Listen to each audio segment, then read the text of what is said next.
And some of his critics claim it's too little too late, but others say you cannot forget the policies when it comes to action against Russia. Senator Marco Rubio making that case last hour, right here. I wish what he said yesterday would have been said in Helsinki, because it would never have had this sort of notion that he was siding with Putin against the U.S. intelligence community. But I think it's also important to point to policies. This president has provided, and this administration has provided, lethal weapons to Ukraine to protect itself from Russia. They've imposed sanctions that in many cases go beyond what Congress had asked for. So the actions have been strong.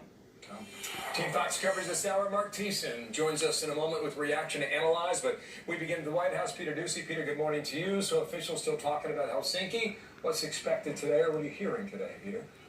Hearing, Bill, that White House officials think the Putin meeting ultimately was productive because there was a lot more to it than just the press conference that everybody has been talking about. And here at the White House, they also think that there are much more important things on the horizon than continuous 2016 talk. Why aren't you covering everything that actually matters between Russia and the U.S.? Excuse me, there's more than election meddling. It's one of your favorite presidents, President Obama. And now we have some more details about what exactly the White House means when they say they think the Putin meeting was so productive, because President Trump elaborated on Twitter with this. While the NATO meeting in Brussels was an acknowledged triumph, with billions of dollars more being put up by member countries at a faster pace, the meeting with Russia may prove to be, in the long run, an even greater success. Many positive things will come out of that meeting. Russia has agreed to help with North Korea, where relationships with us are very good, and the process is moving along. There is no rush. The sanctions remain, big benefits, and exciting future for North Korea at end of process. And the president is separately pushing back on critics today with this. Some people hate the fact that I got along well with President Putin of Russia. They would rather go to war than see this. It's called Trump derangement syndrome. So, yesterday was all about the president trying to clarify that he does not side with Putin over U.S. intel agencies, and today is more about shifting attention to other things that the two men talked about. How is he trying to smooth things over with the intel community now? By drawing a line today between officials in the intel community who brief him, who he says he has confidence in, and some intel officials who served President Obama, who he does not have such confidence in, including the former CIA director. I think Brennan's a very bad guy, and if you look at it, a lot of things happened under his watch. I think he's a very bad person. The next few hours, very busy here at the White House. 30 minutes from now, a cabinet meeting kicks off, and then at 2 o'clock, Sarah Sanders takes reporters' questions in the briefing room. Bill, watch it all. Thank you, Peter Doocy from the White House. Thank you, Sandra. President Trump seems to have something in common with his predecessor when it comes to Vladimir Putin, with both coming under fire for trying to turn over a new leaf with Russia. From the Obama-era reset button to the current controversy, my next guest writing an op-ed in the Washington Post called "Trump Isn't the First President to Embarrass Himself by Cozying Up to Putin." And Mark Thiessen, Washington Post columnist, Fox News contributor, and American Enterprise Institute fellow, joins us now. What did you write in that piece, Mark? Well, I mean, President Trump is not the first president who had the delusion that he could get along with Vladimir Putin. My old boss, George W. Bush, promised to end the old ideological rivalry of the Cold War, and he actually, at his first summit, said, I looked into Putin's eyes and I got a sense of his soul. And then Barack Obama did something far worse. When Barack Obama came into office, in order to appease Vladimir Putin, he canceled a missile defense deal with Poland and the Czech Republic, two countries that had taken a big risk in signing up with the United States under pressure from Moscow not to do it, and he threw them under the bus, and he did it on the 78th anniversary of the Soviet invasion of Poland. So it was like a second betrayal.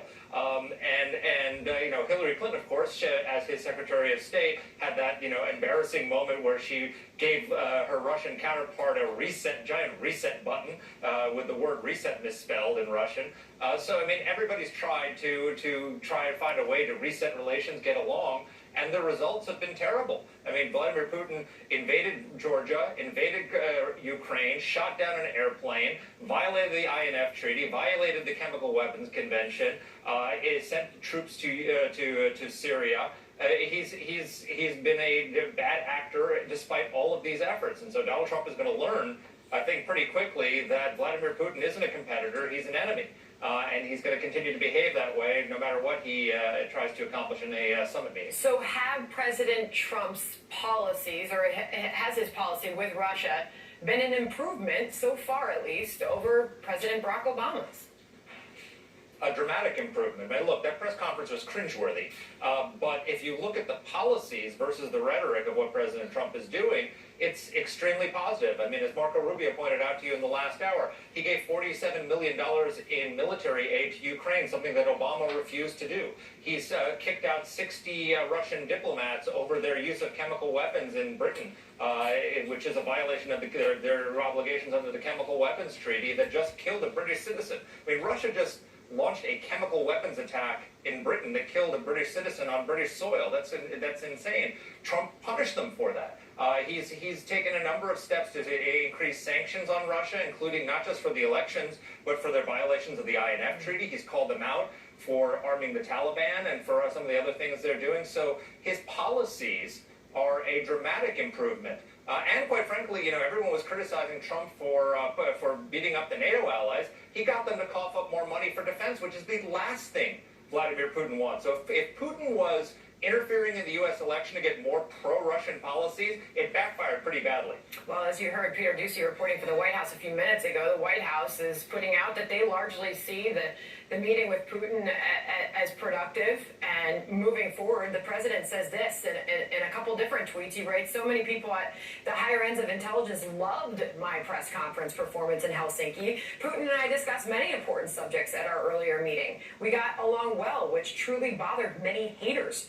Who many people at the higher ends of intelligence love my press conference. Putin, okay, we did that. And he ends this by saying, big results will come. The president is promising big results. How will success be measured after this summit has now taken place? Well, success will be measured by Russian actions.